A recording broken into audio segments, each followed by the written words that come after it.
Welcome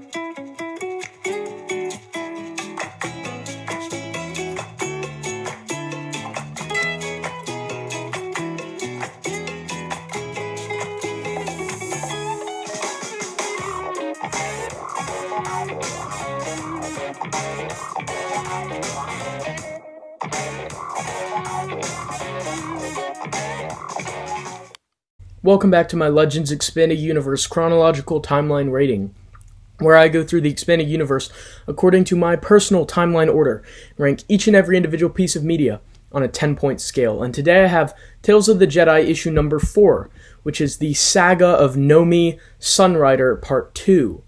This issue was written by Tom Veitch and published in 1994. Its in-universe state is 3,999 BBY. It's a comic issue that was published by Dark Horse. And in this story, we continue on with seeing what's going on with Nomi and Vima Sunrider as they're under the tutelage of the Chukthai Jedi Master Thon. And in this story, Vima is watching some Veeks or Neeks or something like that play by water's edge, and she goes near the edge to watch them play.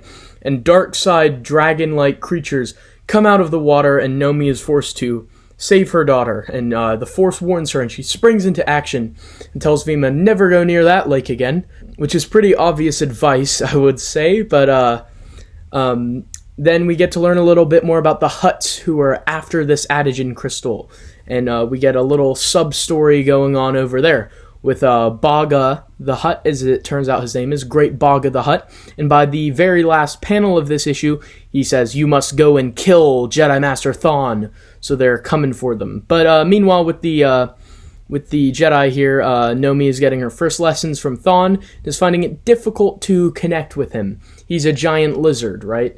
And so she's like, at least you, Oswillum, will be here with me, and I'll have you to talk to. But alas, Taut Danita from the earlier 2 issues shows up to take Oswillum with him to Onderon because Thon is loaning out his apprentice to Arcajeth and dealing with the Friedanad uprising over there, which is a good connection to the earlier issues, while also setting up what will be the third major arc of the Tales of the Jedi series.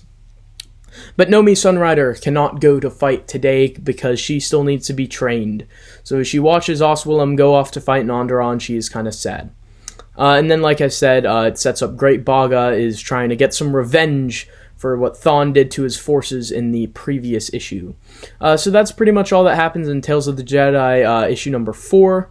There's a little subplot about some underlings working for Baga, but it's not really all that important. They end up getting killed at the end by some of Baga's beasts, kind of showing that even though there's thousands of years between them, all Hutts like to employ vicious creatures to kill their servants who have failed them, like Jabba does in Return of the Jedi. So does Baga. The Great Baga similarly does that here as well.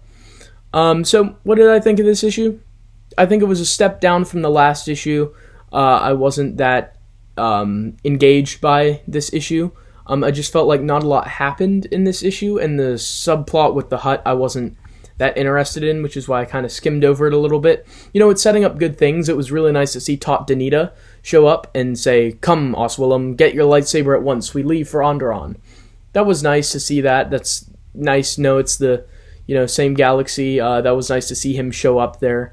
But overall, was it as good as the last issue? Probably not. That's why it gets a 5 out of 10 for me. It's still fantastic. The art is great. The characters are really good. I just felt like not a lot happened with the characters here. Not a lot of development for the characters here. Not a lot of story going on here. This is probably the weakest issue in the original 5 issues of the Tales of the Jedi run. It's still great. Don't get me wrong. All of Tales of the Jedi is really good, but I just didn't think it was the strongest issue in the series so far. But what about you guys? What did you think of Tales of the Jedi, issue number 4, the Saga of Nomi Sunrider, Part 2? I will talk about issue number 5 and the last issue of the 3-part story, the Saga of Nomi Sunrider, next time. So see you then.